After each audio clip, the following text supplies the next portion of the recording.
Let's take a look real quick at these Castor wheels. So the reason I picked these Castor wheels is because they don't have the funny spokes in here. I feel like that makes them weaker. These are solid. Pretty quiet bearings on them.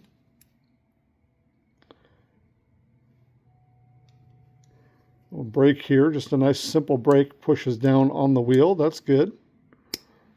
Locks in. Nice long stud here. They do give you a couple washers and a couple nuts. So that's great. Now, do all of these have the brake on them? Let's see. Yeah, they all have this brake on them. All right. Yeah, these are solid. That's what I'm looking for. Swivel here. Great. Okay, I mean, this is just a solid, not rubber. This is a hard plastic.